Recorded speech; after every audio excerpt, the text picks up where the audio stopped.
Good afternoon. I've been asked to share our biblical change model with you. This is hands down one of my favorite homework assignments.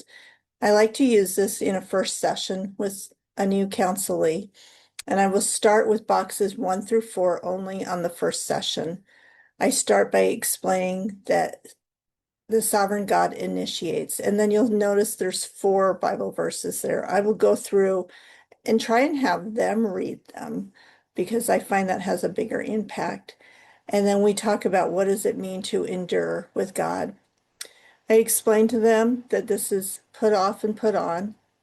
Ask them if they've ever heard that preached from the pulpit, if they understand what that means, and then explain that this document works from left to right. I then drop down to box 1 and talk about the circumstances. Why are you here? What drove you for a desire for counseling? What is happening to you? What are the trials, the temptations, the blessings, the sufferings? Are they physical, relational, emotional, or physical? And then we talk about the fruit. What's the fruit that your family and your loved ones see coming off of you? Then I will jump over to box 2. How has your response to the difficulties made things worse for you? The fruit of the flesh is death, Galatians 6:8-10. Consider how your chosen thoughts, your words, and your actions have potentially worsened your emotions, your relationships, and your circumstances. I then come across to box 3. God promises blessings to those who seek him. He is a rewarder. And then I ask, can you give me a specific experience or example of how obedient responses can improve your emotions, your relationships, and your circumstances? I will end on box 4 and ask the hard question, what have you done or said that grieves the Spirit? Ephesians 4:29. Does not glorify the Father and does not manifest Christ, because isn't that our goal, is to become more Christ-like? I will explain here that we will finish this document in subsequent sessions, but before I let them go, I'm going to talk to them about motivation, meditation, and habits. What do you want most in this circumstance?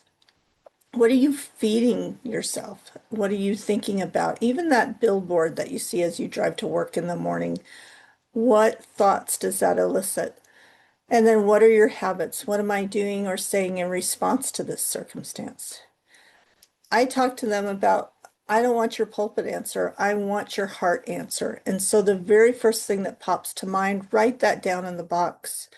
I'm going to explain to them that they're going to get a copy with instructions like you see before you. And then they're also going to get a blank copy so they can journal their way through this. And however they want to do that is fine. Some women draw pictures, some will use another notebook to write longer answers.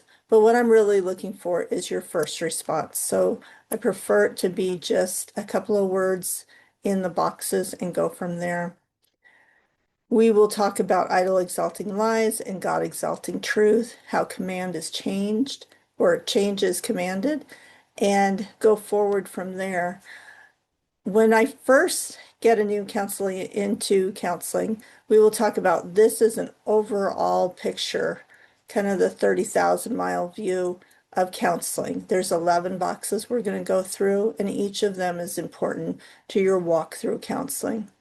But to save this document, because later when there's a specific problem, say a fight between a married couple or a situation with a teenager, something that they have to walk through, asking, how do I respond? What's my answer? We will then pull it out again and narrow our focus down and be more specific with answers as you walk through this. I've found this document to be extremely helpful in first sessions, but also later on. And so I encourage my counselees to keep this and to use it at a later time. I hope you enjoy it. Thank you.